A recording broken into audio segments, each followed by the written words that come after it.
MovieWeb.com. With your character, it's kind of interesting because she seems like a really smart, intelligent girl, but then it almost seems like she runs off with the guy that has the best wine at the end of the movie.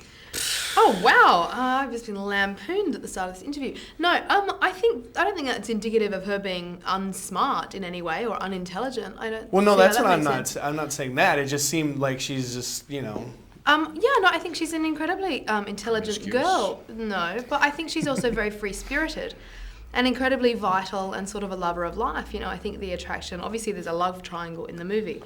And I think that the attraction that she has with Gustavo is one based on impulse and appreciation of his wine and of his passion.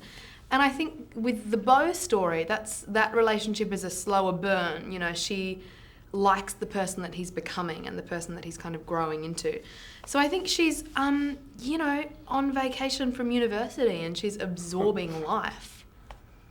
Does that answer your question? It does, but I was going to say, well, how did you feel about the relationship in the film? Because it almost seems like you got a little bit gypped because... I thought it was really cool Trust me, he didn't get gypped. I got gypped. Well, in the long run, I thought it was really interesting that the, sidekick gets the girl, but then in the end she runs off with the main... But it depends how you interpret it. I never thought that with Chris Pine's character, I didn't see him and I as having slept together at that moment. I felt like I'd really kind of rewarded him for growing up and becoming a man and going to the wine kiss. tasting and giving him a kiss and saying, Right. I really appreciate you. And at the end they leap into each other's arms because I think she's so happy for the trajectory that he's on.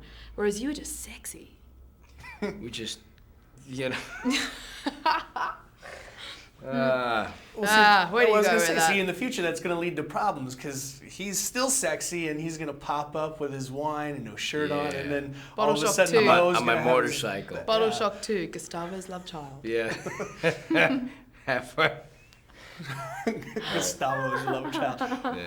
Well, for you, it must have a good been movie, a little bit harder than what the other people had to go through because you had to learn how to make the red wine and the white wine as opposed to everybody else was sort of focusing on just the white wine. That's right, because I was making my own wine, which,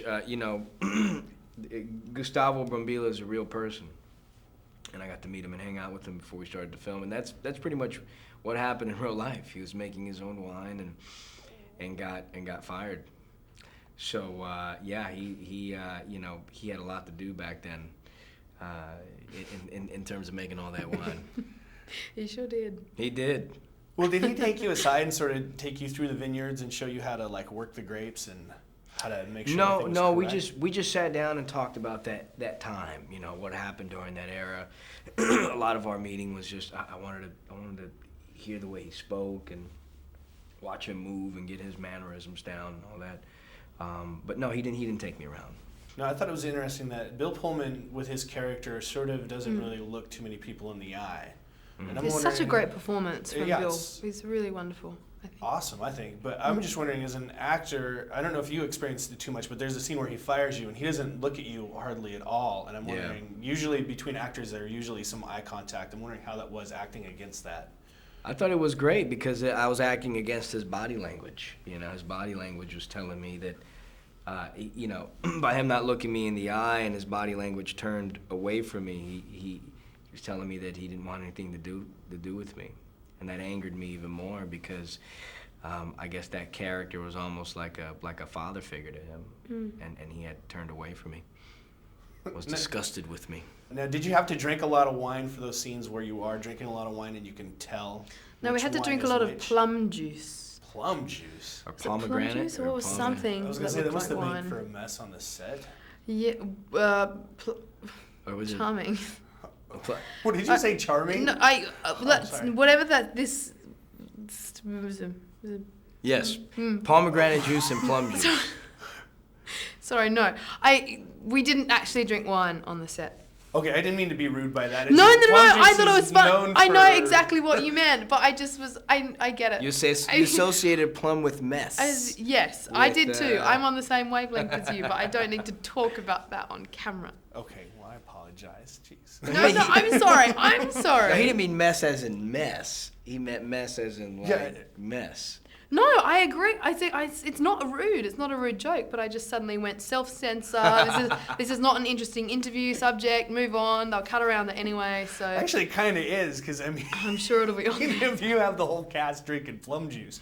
But never mind. Anyways, so you guys were shooting this in the middle of like tourist season. I mean, how difficult was that to get like all the crew in there and you guys out?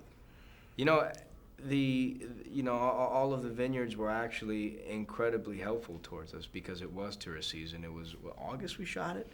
August, September. Yep. August, September. So people were coming in and out. They were just very accommodating. Everyone in that area was very aware of the story. And I think they were appreciative that we're making a movie about it. I mean, Napa is the other character in this movie, absolutely. I mean, not only is it aesthetically beautiful, I mean, the people up there are very special and they have a very, you know, a very relaxed and great sort of accommodating and very gracious human beings. So they're a part of our movie as much as we're a part of their movie, you know. Yeah. Bottle shock. Why don't I like you? Because you think I'm an ass, and I'm not really. I'm just British, and, well, you're not.